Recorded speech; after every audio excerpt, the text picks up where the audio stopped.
Eu estou em Eclesiastes capítulo 2. De propósito, eu não li todo o capítulo, mas eu estou impactado com aquilo que eu vivo e a palavra diz. Sempre quando nos reunimos como igreja, ou eu tenho a oportunidade de falar, eu sempre digo: Deus, se tu não estiveres aqui, não tem por que eu estar aqui. Eu só posso estar aqui se o Senhor tem algo ainda a fazer através da minha vida. E eu vou falar algo para vocês que me inquieta muito. Todos nós corremos para muitos lugares. Nós incansavelmente lutamos de sol a sol. Eu conheci pessoas que deram suas vidas inteiras em favor dos filhos. Deixaram bens, fortunas, empresas, e quando os filhos assumiram depois da morte deste, os filhos perderam tudo.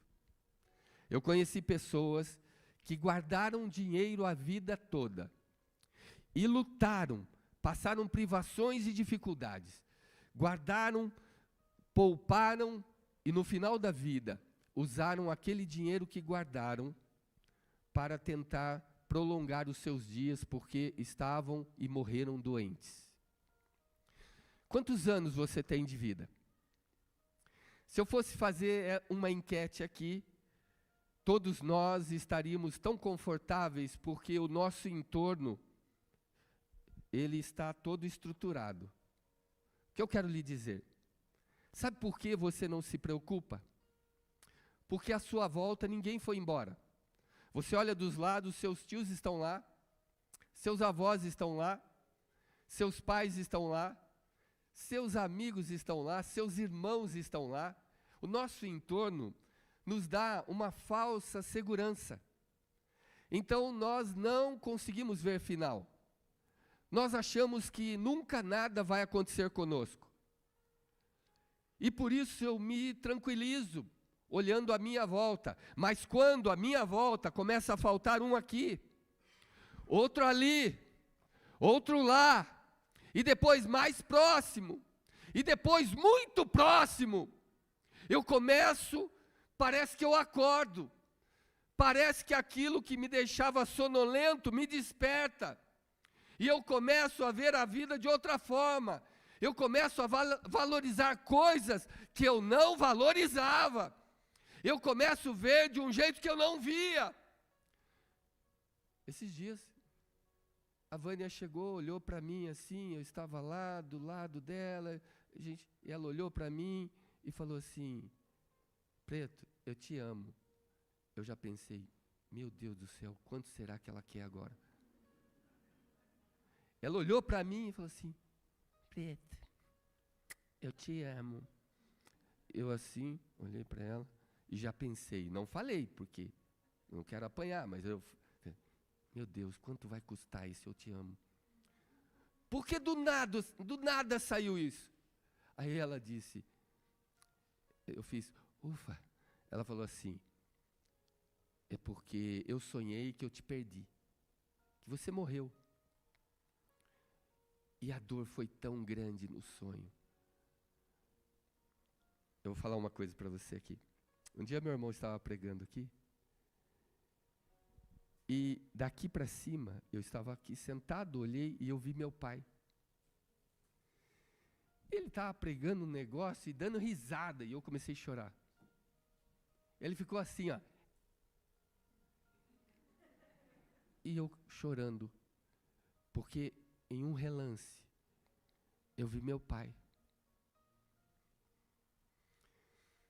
Esse mês faz 2 anos que eu enterrei meu pai e minha mãe. E quase perdi meu irmão. Então, quando nós estávamos cantando aqui, a Lígia aqui se debruçou, e eu falei, era tudo que minha mãe gostava. Se eu soubesse que eles iam embora tão cedo, eu ficava dia e noite com eles. Se eu soubesse que a dor é tão grande, tão dilacerante, que eu entraria na fronteira do inimaginável, do inconsolável. A última vez que eu fui para Dubai, a penúltima vez, eu tinha combinado com meu pai, falei, pai, eu vou te levar para Dubai. Contei tudo sobre Dubai e ele ficou impressionado e falou assim, então, será que eu vou? Você vai, nós vamos.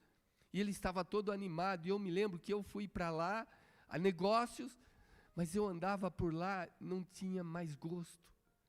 Estar aqui por quê? Para quê?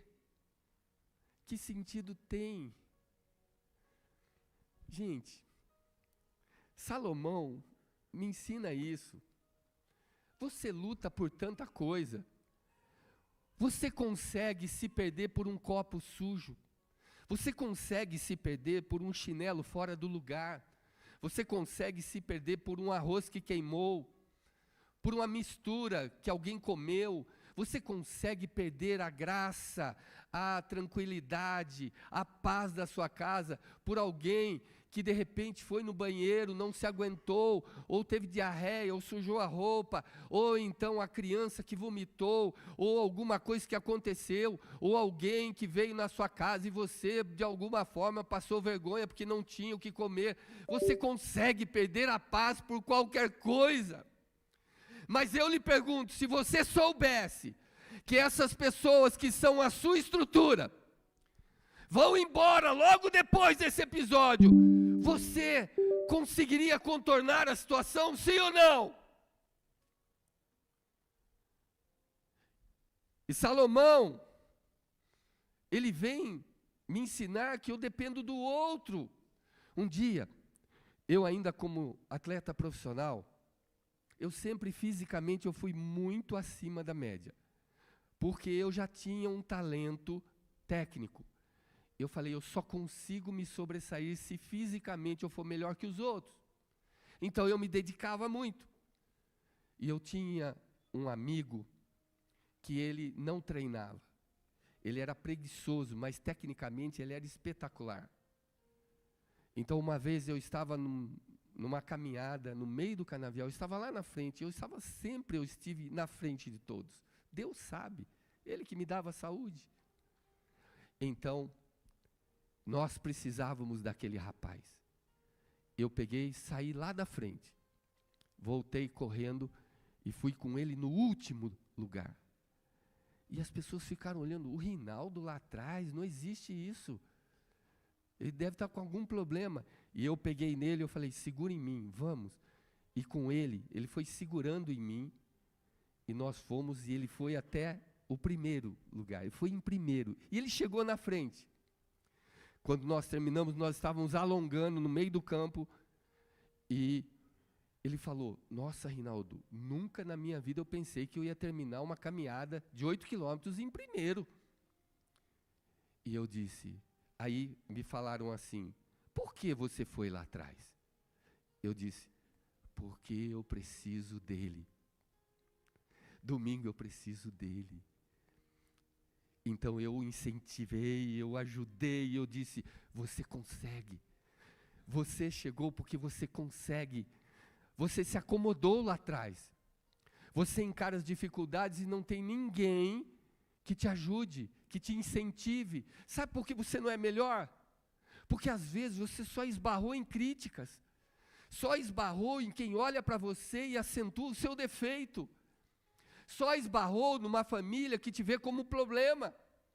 Só esbarrou em limites que puseram em você e você se condicionou naquele limite e não consegue ir. Mas quando você encontra com a palavra de Deus, ela quebra o limite, ela quebra a barreira, ela abre os horizontes, você começa a enxergar coisas que nunca viu. E é capaz de fazer coisas que nunca imaginou fazer. Deus te liberta. E a pergunta que eu lhe faço e que Deus nos faz, no exemplo de Salomão, ele diz o seguinte, olha, tudo aquilo que meus olhos desejaram, eu dei a eles. Tudo aquilo que meu corpo pediu, eu dei a ele. Qualquer coisa que me causasse prazer, eu dei a ele. Alegria, eu dei a ele. Eu comprei servos, tive servos que foram comprados, tive os que nasceram em casa e todos eram meus. E ele diz o seguinte: na terra não havia quem me sobrepujasse, tanto em sabedoria como em riqueza. O mundo era meu naquele tempo. Só que ele chega no final e ele diz o seguinte: e eu descobri uma coisa, que tudo que eu vivi, senti, experimentei, era aflição, era vaidade e aflição de espírito. Eu só fiz o meu espírito ficar aflito para conseguir, e quando eu consegui, eu descobri que aquilo não passava, fala comigo, de vaidade. Irmão querido, o que é que vale a pena na sua vida? Me fala. Esses dias eu recebi um relato de um aniversário que alguns de vocês participaram na casa de alguém da igreja, e havia um grupo de louvor, parte do grupo de louvor lá. E alguém novo na fé esteve nesse aniversário e ficou extremamente impressionado, porque parte do grupo de louvor estava falando de outros do louvor que não foram para o aniversário. E o que me doeu, sabe o que foi? É que disseram assim: meu Deus, eles cantam juntos e eles estavam falando defeitos de quem não está lá. Quando eu ouvi isso, por dentro eu chorei. Se você não entendeu ainda, eu vou lhe dizer. Você precisa desse que te dá problemas. Você precisa dessa que não pensa como você. Você precisa desse que tem os seus problemas particulares. Você precisa, para ser quem você é e se destacar em alguma coisa, ser diferente de quem é comum. Se não tiver o pobre, você nunca vai saber quem é o rico. Todo mundo vai estar nivelado. Você não entendeu ainda que a sabedoria que governa o mundo, mas a boca pode nos levar para o inferno. Se vocês trabalham juntos, estão juntos no mesmo ministério e ainda não entendeu e não compreendeu que tem que amar o outro do jeito que o outro é, o que vocês estão fazendo aqui? Eu tive vergonha de ser pastor de vocês, porque se estivesse lá, eu não deixaria vocês falarem mal de ninguém. É só um comentário inocente. Isso está cheio de peçonha mortal. E o diabo é que se alimenta disso. Vocês conhecem a fábula da floresta, da divisão na floresta? Eu vou contar para vocês essa fábula, rapidinho. Ali havia uma discussão entre o burro e o tigre. O burro, ele relinchava, zurrava e dizia: a grama é azul. E o tigre, ele rugia e mostrava as garras, e ele gritava: seu burro, a grama é verde. Então os bichos da floresta vieram, e o burro começou a gritar, a zurrar, a relinchar, e aqueles que não comiam grama diziam: o burro está certo, a grama é azul. E quem comia a grama dizia o seguinte: só um burro que vê que a grama é azul, a grama é verde. Então levaram o caso ao rei. Chegaram até o leão. Chegou lá no leão e as bicharadas tudo já dividiram, cada um de um lado.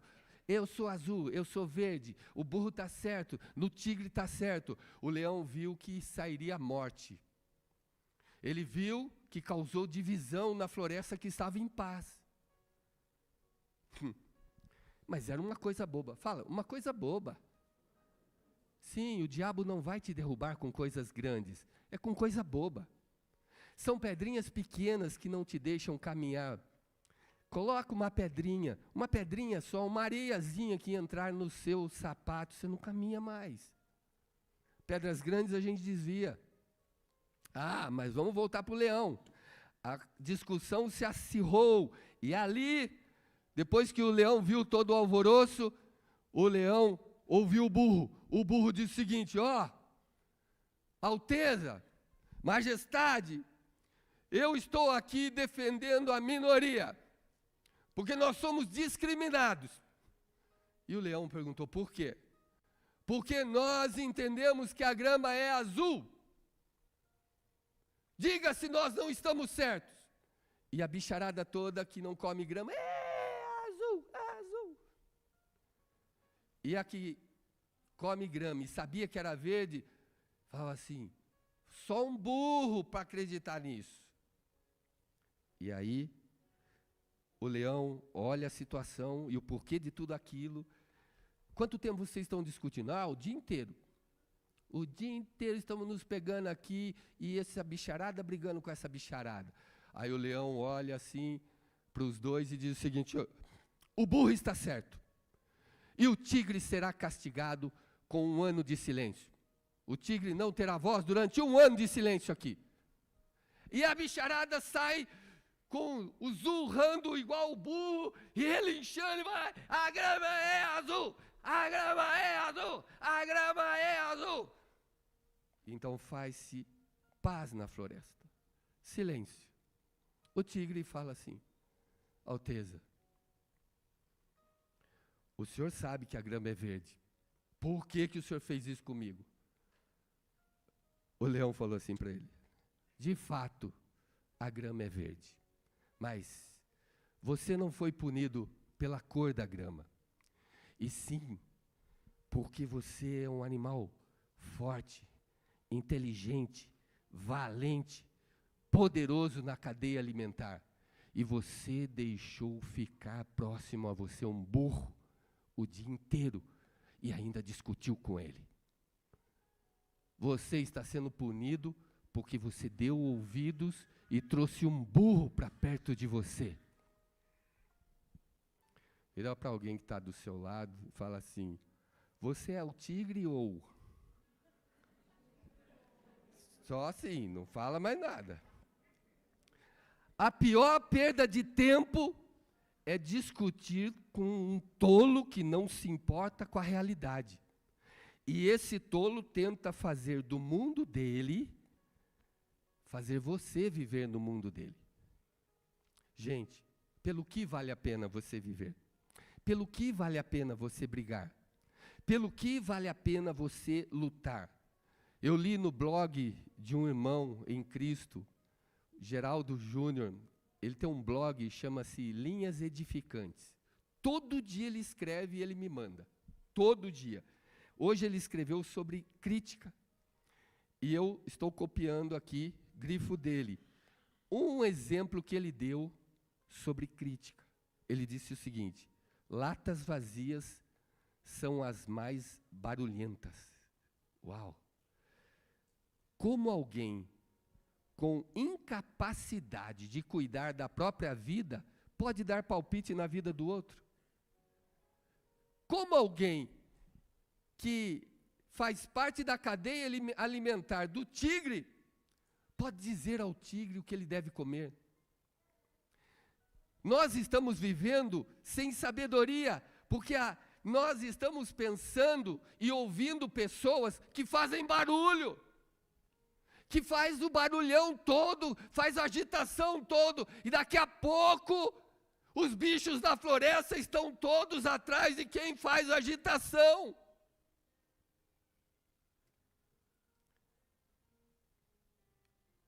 Os estudiosos dizem que o coração é formado pelas 3 partes da alma: mente, emoções e vontade. Eles dizem que a mente lidera, que as emoções acompanham e a vontade decide. Eles definiram isso. E eles falam o seguinte: essas 3 partes da alma e mais uma parte do espírito chamado consciência completa o nosso coração. Deixa eu abrir um pouco isso aqui para você. Eles dizem que a nossa alma é formada de mente, emoções e vontade. A mente lidera. Provérbios 23, 7 diz o seguinte: assim como o homem pensa consigo mesmo, assim a mente lidera.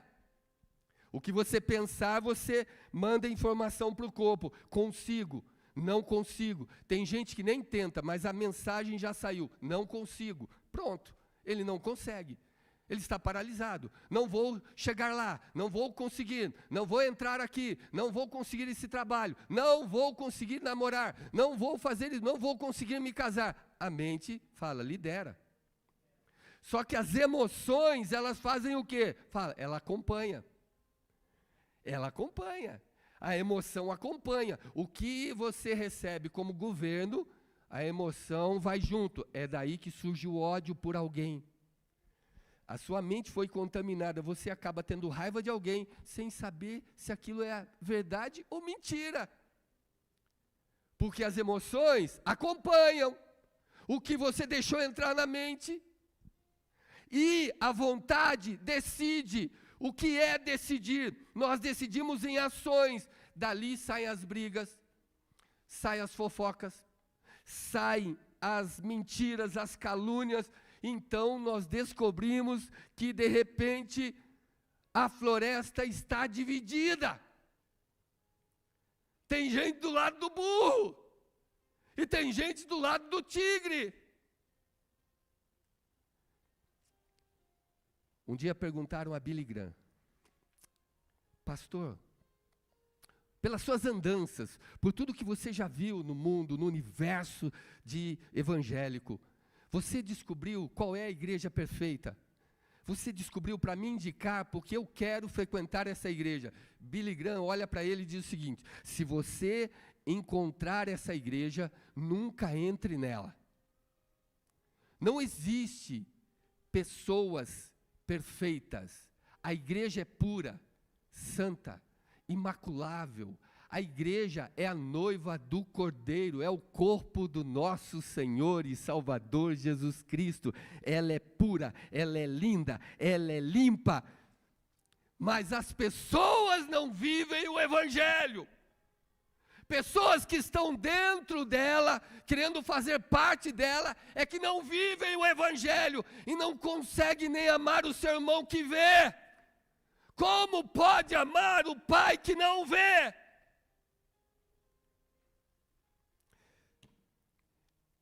A hermenêutica me ensina duas figuras de linguagem, eu vou tentar te passar. E elas são altamente clareadoras de raciocínio e de entendimento. Tenta pegar aí. Uma delas se chama antropopatismo.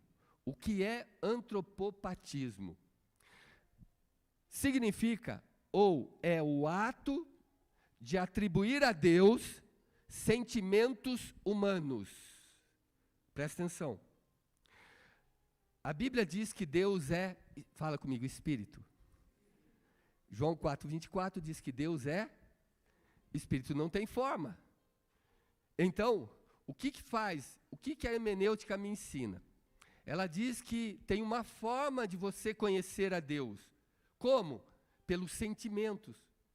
Então, ensina-nos que aquele que um dia decidiu se revelar, ele decidiu se revelar de duas maneiras.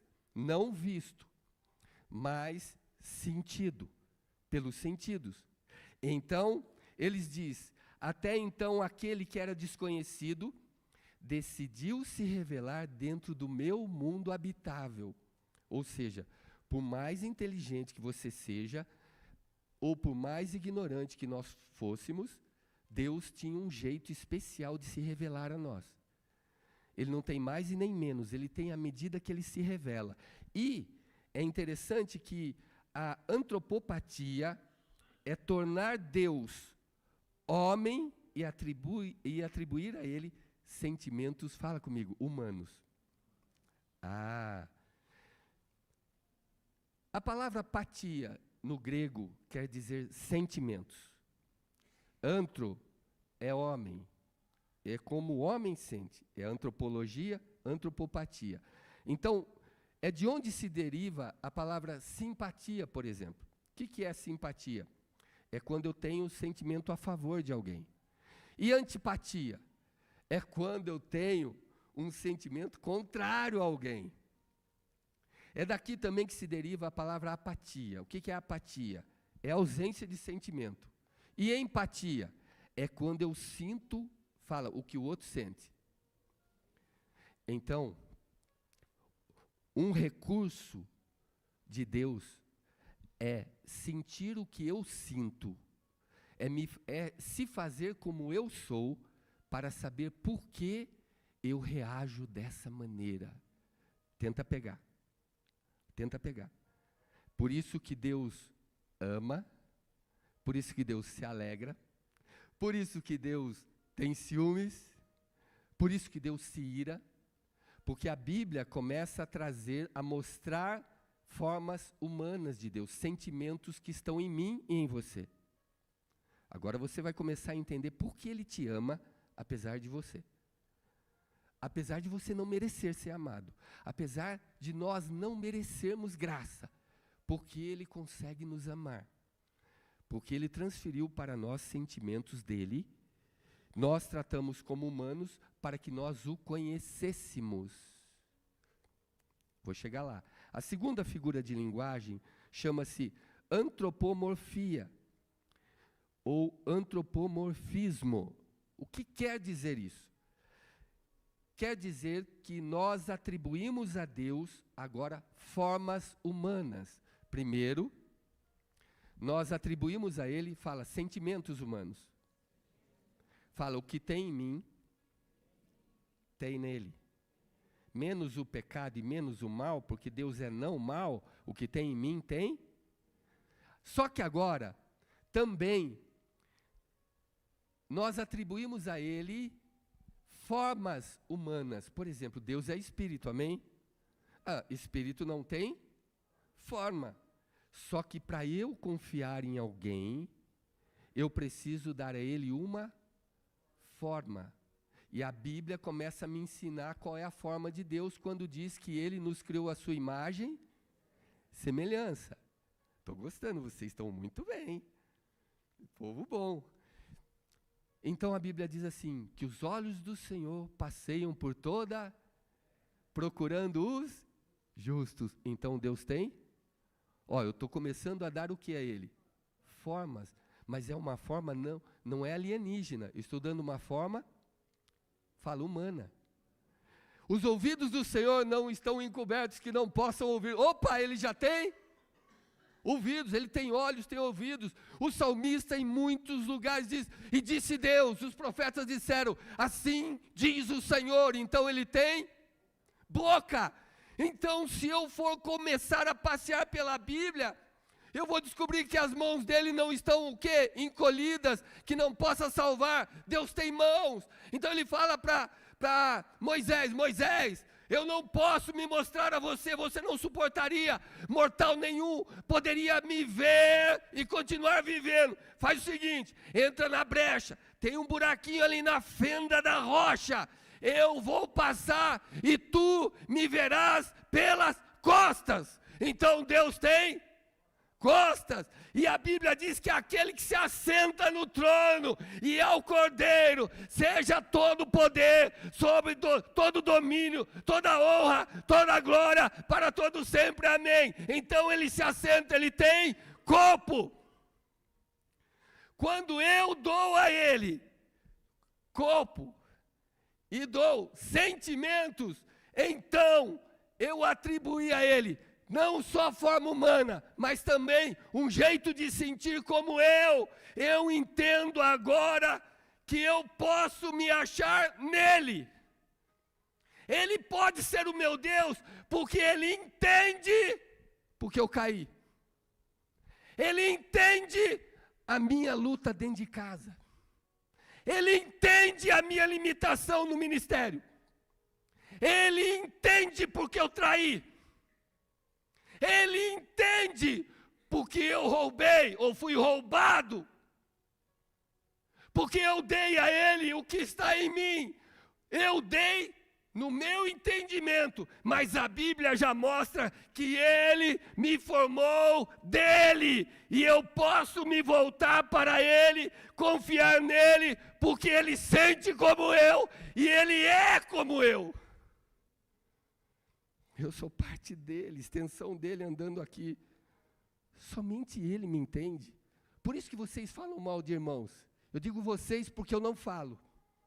Eu já aboli isso da minha vida e da minha casa há muito tempo. Eu já passei desse estágio de primeiro ano. Esse é o beabá, é o ABC, é onde o inferno mais derruba cristão. É na língua.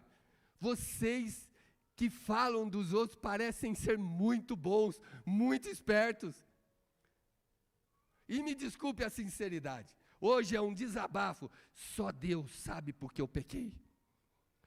Você me julga, mas só Deus sabe a realidade. Por isso que Ele pode ainda me amar. Só Deus sabe por que eu caí. Só Deus sabe por que eu magoei. Só Deus sabe por que eu errei. Só Deus sabe por que eu não fui quem eu deveria ser. Só Ele sabe porque Ele colocou em mim os atributos dEle. E Ele pode me compreender. Irmão, quando eu vou jogar futebol com o meu pessoal, e eu vejo gente que nunca entrou no Maracanã, nunca deu um chute, nunca fez um gol e comemorou com a torcida, quer mandar, quer brigar por gols perdidos, por coisas bobas. Eu que já estive em tudo isso e vivi todas essas emoções, eu chego para ele: tenha calma. O maior abençoa e entende quem não tem capacidade de fazer como você. É o maior que abençoa o menor, não é o diferente. Sabe por que Deus não pode ser tentado? Porque Ele a ninguém tenta, Ele é luz. E onde Ele chega, as trevas desaparecem. Sabe por que Ele não peca e não pode induzir ao pecado? Porque Ele é santo. Ainda que Ele quisesse pecar, não dá, Ele é santo. A esfera dEle, a atmosfera dEle, Ele é santo. Sabe por que Ele não mente nem se arrepende? Porque Ele é aquele que era, que é e sempre será. Ele não muda. O Deus que não muda é perfeito e nele não há variação. Quando você vai para Deuteronômio 32:4, é um dos versículos que eu mais amo da definição de Deus. Ele diz: Ele é a minha rocha, Ele é a rocha, Ele é o alicerce sólido.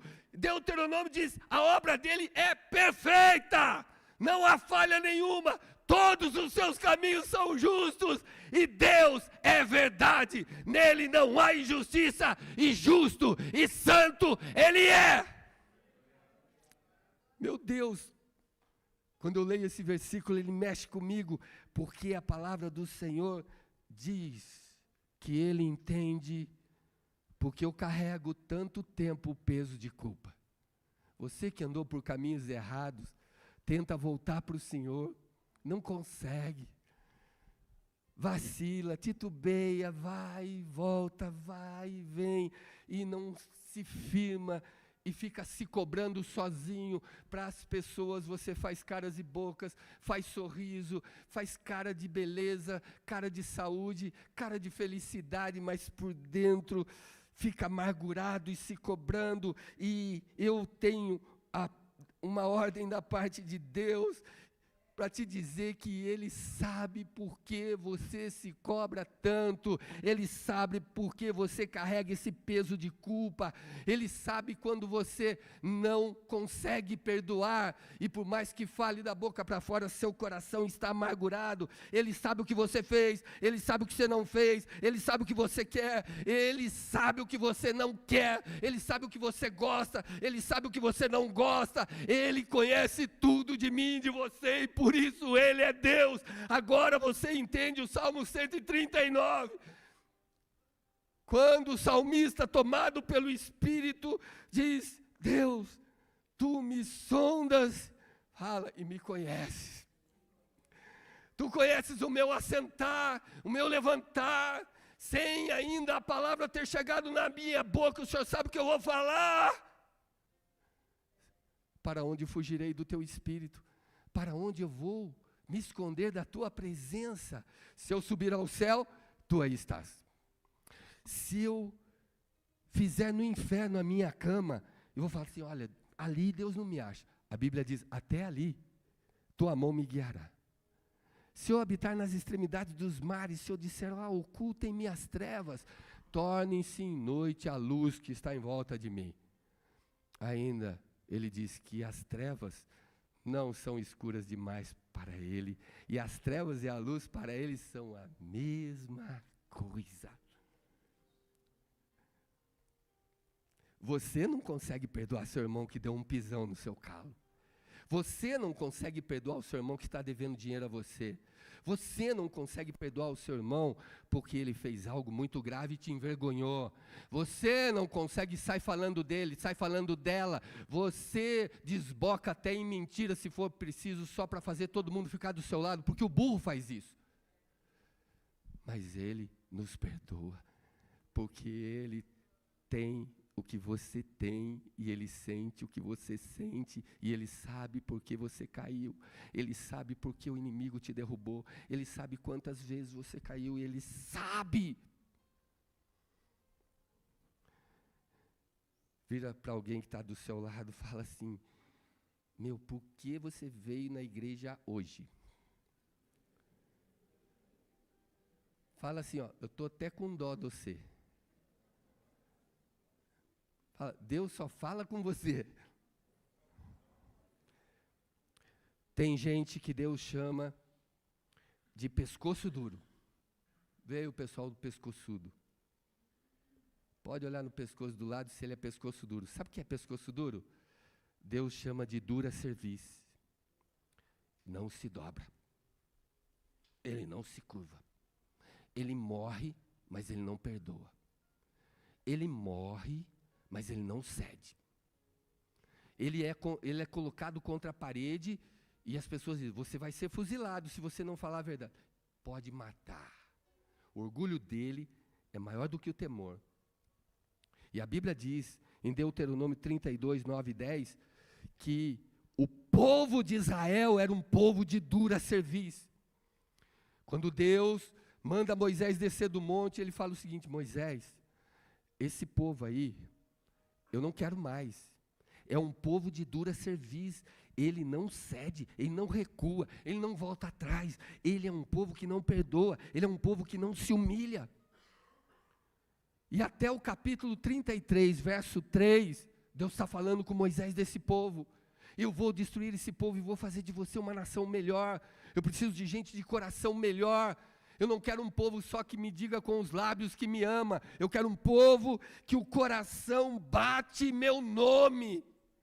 Eu quero um povo que na alma só tem eu, que no espírito só tem eu, que ele me respira todo dia, que ele ouve, ele presta os seus ouvidos para mim todo dia, e eu falo com ele todas as manhãs. Eu quero um povo apaixonado por mim, que não há outro Deus além de mim na vida dele. Quanto mais perto de Deus você estiver, mais longe do mundo você estará. E quanto mais próximo de Deus, menos você fala de pessoas. Só fala de pessoas quem está longe de Deus. A Bíblia fala que no verso 3, de Êxodo 33, verso 3, Deus fala assim, esse povo é duro. Eu disse Êxodo, tá, irmão? Êxodo 33, verso 3. Senhor, libera a unção lá para entendimento.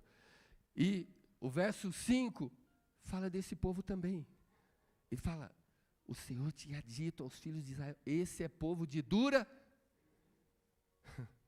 Tem gente que não se dobra. Eu estou certo. Olha, gente, se eu soubesse que eu ia perder meu pai e minha mãe, eu ficava mais tempo com eles. Eu não ligaria a mínima para qualquer coisa errada que minha mãe fizesse ou meu pai fizesse, ou qualquer coisa que antes poderia me irritar. Jamais. Jamais. Você luta talvez por coisas que não têm valor. Você sujou o meu carro, nunca mais vai usar. Seu carro fica sendo mais importante que pessoas. Lembre-se, pessoas antes de coisas. Eu lembro que minha mãe tinha dificuldade para sair do carro, e eu tinha comprado um carro zero, e eu falava, mãe, nem se preocupe, ai filho, caiu, ela tá, cada vez que eu ia buscá-la na chácara, ela vinha com uma mudança para minha casa.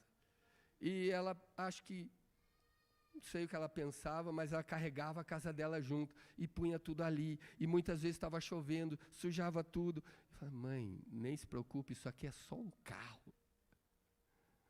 Você é muito mais importante.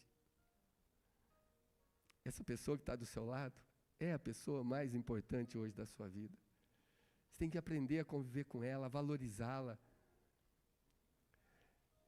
Eu vou caminhar para o meu final, porque hoje eu recebi uma dura do meu irmão e da Vânia, que eu demoro muito na pregação.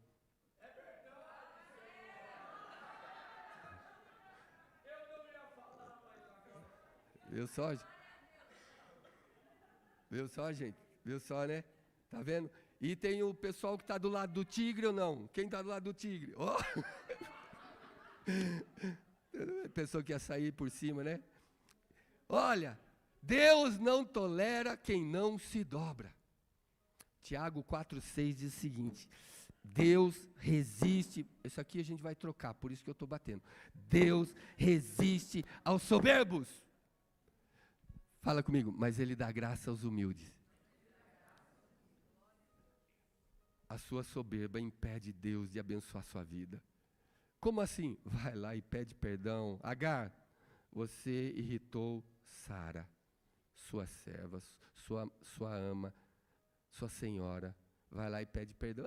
Mas eu estou certa, porque...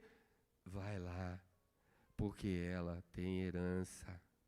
Você tem que estar debaixo de... Tem gente que não consegue se submeter. Acha que... Escute, quem nos coloca por cabeça é Deus. Não se coloque lá. Não se coloque no lugar que Deus não te chamou. Vai ser a pior coisa da sua vida. Você não está pronto para isso. É o Senhor quem escolhe os seus. Não se escolha. Deus não precisa de nós, é eu que preciso dele. Eu tenho que entender que se até Caim, Judas, Pilatos pedisse perdão e voltasse atrás, ele receberia de volta. Porque o amor dele, a misericórdia dele, dura para sempre. E para sempre além da nossa vida. O que quer dizer isso? Quer dizer que o adúltero tem chance. Quer dizer que o ladrão tem chance. Eu não preciso julgá-lo. Eu não preciso matá-lo. Eu não preciso destruí-lo. Eu não preciso espalhar sobre os podres dele. Tem quem julga e julga segundo reta justiça, e não com a visão dos meus olhos, e nem com o ouvir dos meus ouvidos, porque eu sou imperfeito, mas tem alguém que julga retamente, e ele diz, o viciado tem jeito, a prostituta tem jeito, o afeminado tem jeito, a lésbica tem jeito, o mentiroso tem jeito, o corrupto tem jeito. Quando eu entendo isso, que eu devo fazer? Dobre-se, curve-se, entregue-se e liberte-se. Meu Deus. Tem um ditado que diz assim: aquele que quiser ver as estrelas deve apagar a luz da terra. Irmão, quanto mais luz desse mundo você tiver, menos estrelas você vai ver no céu. Ou você apaga para poder ver a Deus, ou então você não vai conseguir chegar. Atos 7:51 diz que o povo de dura cerviz não só desobedece a Deus. Fala comigo. Meu Deus, é tão difícil falar isso, mas eu vou falar. Resiste ao Espírito Santo. Como assim? Você pode estar dentro da igreja, pode estar fazendo a obra de Deus. Se você é um homem de dura cerviz, você resiste ao Espírito Santo de Deus. Mas podemos resisti-lo? Podemos. Provérbios 29:1 diz: o homem que muitas vezes é repreendido, endurece a cerviz, mantém-se com orgulho no alto, pescoço duro, não se dobra, não cede, não se curva, não ouve, não obedece. Ele completa dizendo: será quebrantado sem que haja cura. É de repente. Aí vocês vão ouvir pessoas que de repente aconteceu algo. De repente, estava aqui e de repente. Mas como se eles eram bênçãos, era uma pessoa tão abençoada? Dura servir significa gente que não se dobra, não se submete ao outro. Querido irmão, uma das palavras mais difíceis da caminhada cristã está em Mateus 5:43. Eu não sei se tem outra, mas essa dói na minha alma cada vez que eu leio. Porque eu estou muito longe disso. Eu tento todos os dias lembrar que eu tenho que fazer. Quando ele diz o seguinte: ouvistes o que foi dito, amarás o teu próximo e odiarás a quem? Agora veja o que vem por aí. Eu, porém, vos digo é o Novo Testamento no meu sangue, a nova aliança, é o novo mandamento que ele dá. Agora que eu tenho que ler falando ai. Eu, porém, vos digo, amai os vossos inimigos. Você vai amar quem transou com a sua mulher. Amar os vossos inimigos. Você vai amar o cara que deu o golpe em você e acabou com a sua empresa, porque ele virou seu inimigo. Você vai amar quem matou seu filho, quem destruiu sua casa, sua família. Eu acho essa uma das palavras mais difíceis de se cumprir. Fazei bem aos que vos odeiam. Descubra alguém que não goste de você dentro da igreja. Fala comigo, dentro da igreja. Lá fora é fácil a gente odiar. Dentro da igreja, alguém que não gosta de você e só te prejudica, puxa o teu tapete, destrói seu ministério, faz fofoca e calúnia e muitas vezes solta uma pitadinha de mentira. Estou falando de gente dentro da... Não estou falando família não, porque família fala mal um do outro. E se for família só de mulher, sai de baixo. Sai de baixo, meu irmão. Olha o que a Bíblia diz. Fazei bem aos que vos odeiam. E agora, orar pelos que vos maltratam. Senhor, fulano, é tão sem vergonha. Mas o Senhor manda orar. Olha, mas dá uma dor no coração ter que orar por ele. Deus, o que o Senhor tinha na cabeça quando falou isso? Porque está doendo tanto. Hein? É uma das palavras mais difíceis para nós. E pode ter certeza, todo mundo tem um calo. Todo mundo tem um ponto fraco, que quando mexe nele, você mostra a pior versão de si mesmo. E o inimigo sabe qual é. Ele sabe qual é. Eu vou ter que abençoar, eu vou ter que amar quem me prejudicou na igreja, me fez sair da igreja. Eu odeio aquele irmão. Aquele pastor então, olha, eu não suporto ouvir o nome dele. Eu não consigo, aquele líder, olha, aquele líder, aquela líder, é a pior coisa que já aconteceu na minha vida. Ele é isso, ele é aquilo outro, é aquilo outro. Você já experimentou orar pelo seu líder? Não, porque é meu inimigo, me prejudicou, eu só saí da igreja por causa dele. Eu quero que se exploda. Exatamente, você tem um calo. Você tem um calo. Destruiu minha casa, minha família, meus filhos estão desviados. E Jesus vem, eu vou te dar um outro mandamento então. Ame o seu inimigo. Mas eu quero só orar ao Senhor, minha comunhão vai ser contigo. Eu vou fazer aqui agora o canal direto, não quero saber mais de ninguém. Tá bom, então vai para Mateus capítulo 6, versículo 12, e você vai ver a oração, o que é que ele manda fazer. Nessa oração, você quebra a cara de novo, porque ele diz o seguinte: Deus só me perdoa do mesmo jeito que eu também perdoar. Vira para alguém que está do seu lado e fala: eu disse que você tem que perdoar. Eu disse. Seu orgulho não deixou? Olha aí a palavra de Deus, o rei chegando aí. Pelo amor de Deus. Agora eu pergunto, o que realmente importa? O que vale a pena na sua vida? Pelo que você vive hoje? Você consegue me responder no que se resume a sua vida hoje, no Novo Testamento? Ele chama Jesus de Salvador. apenas 22 vezes, mas ele chama Jesus de Senhor 650 vezes. E o que isso implica? Implica o seguinte: a ordem primeiro é crer no Senhor Jesus e depois ser salvo por Ele. O que quer dizer isso? Se Jesus não for o Senhor da sua vida, você não está salvo. E se Ele é o Senhor da sua vida, fala assim: meu Deus, se Ele é o Senhor da sua vida, você tem que mudar muita coisa aí, porque Ele é dono, Ele é o Senhor, mas Ele não pensa como eu. Nunca está escrito que Ele deveria pensar como você. Se Jesus não é o Senhor da sua vida, você ainda não está salvo, você não entendeu ainda. Mas eu estou na igreja, não importa. A pregação do homem moderno criou um Deus sem ira e um homem sem pecado. A pregação do homem moderno, a pregação dos nossos púlpitos é um evangelho coach, de sucesso, de conquista, de vitória.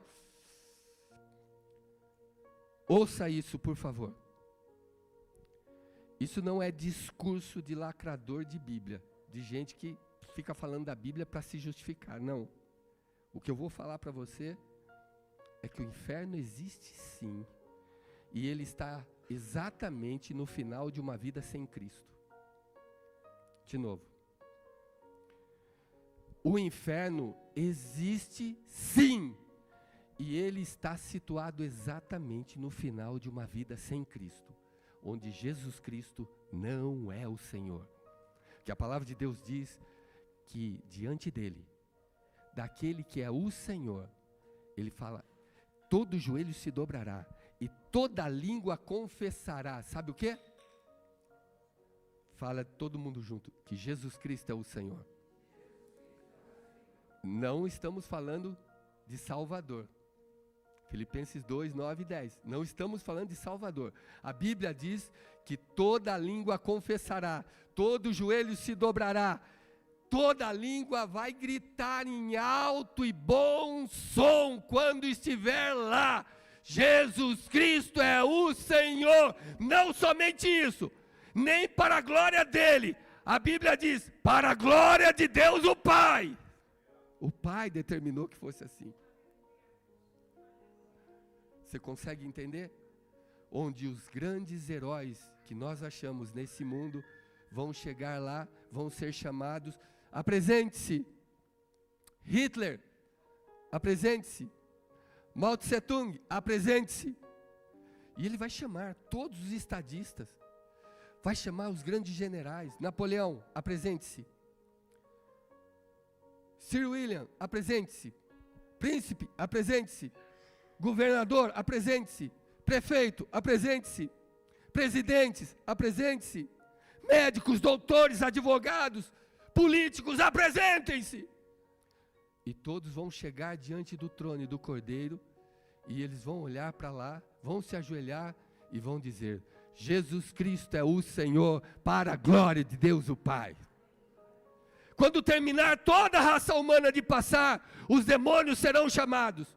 Apresentem-se todos os seres do inferno e da maldade, e todos virão, vão se ajoelhar. Ele estará sentado no trono, e do lado o Cordeiro, e ao lado do Cordeiro, nós como igreja estaremos lá. Os demônios chegarão lá, se ajoelharão, e vão dizer diante de Lúcifer, que estará em pé: Jesus Cristo é o Senhor, para a glória do Todo-Poderoso de Deus o Pai. E por fim, para fechar a história, Lúcifer, o diabo, antiga serpente, Satanás, vai se ajoelhar diante de todos os seus asseclas, e ele vai confessar para todo o cosmos ouvir: eu declaro que Jesus Cristo é o Senhor, para a glória de Deus o Pai. E fecha a história. É isso que vai acontecer. Fique de pé, deixa eu orar com você. Pelo que vale a pena você viver. Diga assim: eu preciso receber Jesus como meu Senhor e meu Salvador.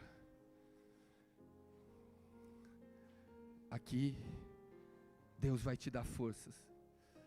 A sua força está nele. Sua força está nos ombros dele. Você precisa se descobrir em Cristo. Sai daqui edificado. Perdoe e você será perdoado. Liberte e você seja livre. Limpe o nome de alguém e você será limpo. Ame e você vai ser amado. Parece que o seu destino dependerá da sua conduta, então é com você daqui para frente. Mas pelo que realmente eu estou vivendo, meu Deus, pelo que eu vivo hoje, o que realmente importa? O seu irmão que está aí do seu lado, Jesus morreu por ele. Quando você pensar em acentuar os defeitos dele, lembre-se do sangue de Jesus. Eu li num livro que Deus foi ferido, eternamente ferido pelo sangue de Jesus. Eu li no livro que Deus foi ferido pela cruz. A cruz eternamente rasgou o coração de Deus quando seu filho estava lá e gritou: Pai, meu Pai. E ele não pôde ouvir. Por isso que ele consegue olhar para nós e nos perdoar, porque ele lembra da cruz. Ele lembra da dor. Eu quero chamar você para voltar para o Senhor, para recebê-lo de novo.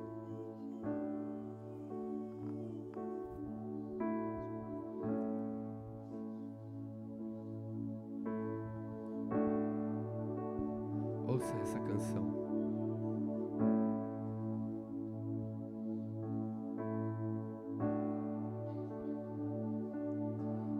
Quando eu chorei e as lágrimas cairão, o coração pesado se tornou. Saia do seu lugar e venha para frente. Você que quer receber Jesus como seu Senhor, põe em ordem, passa limpo, passa a régua. Ele entende você. E então me abraçou. O seu amor levou-me até as montanhas, me fez voar, planando pelo ar. Você que quer, vem aqui enquanto nós estamos E ministrando. foi ali, no alto dos seus ombros, Vem de novo. que eu aprendi.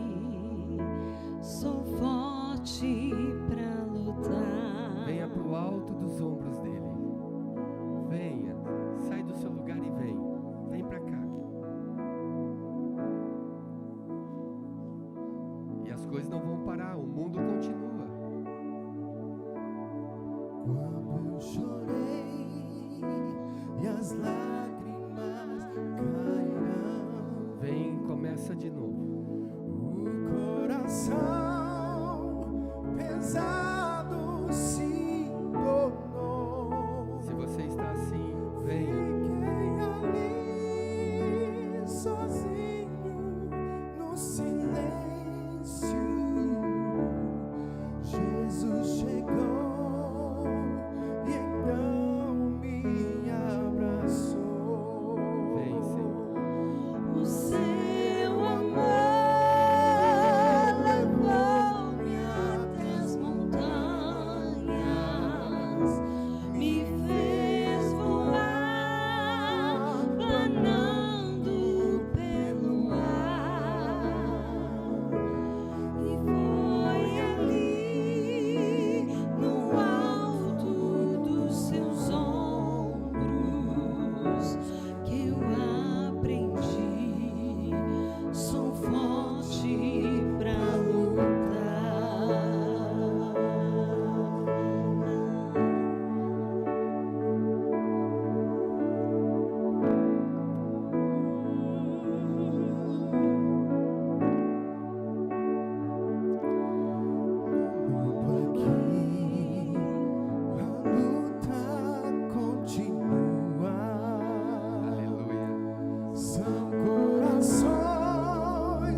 cansados de chorar, mas quando estou contigo, fecho os olhos e eu posso ver o céu a me guiar. Se você quer, pode O vir. seu amor levou-me até as montanhas. É o amor dele que vai te colocar acima de tudo Me isso. fez voar, planando pelo ar. Aleluia. E foi ali no alto dos seus ombros que eu aprendi. Sou forte pra lutar. Seu amor, Seu amor. Seu amor Receba do amor de Deus. levou Receba do amor de Deus essa noite. Vem receber do amor. Vem, sai do meio da multidão e diz: eu vou, eu estou ouvindo a tua voz, Senhor. no alto dos seus ombros que eu aprendi. Sou forte pra lutar. É nele que você vai se fortalecer. É nele que você vai vencer. É nele. Levou-me até as É nele. montanhas, me fez voar, planando pelo ar. E foi ali no Comece a orar com essas pessoas aqui, por favor. ombros Comece a orar com eles. que eu Ore. Libera o perdão de Deus. Libera o sou perdão de Deus. forte Faça-os confessar Jesus como Senhor e Salvador e libera. Libera o perdão, libera o perdão, libera.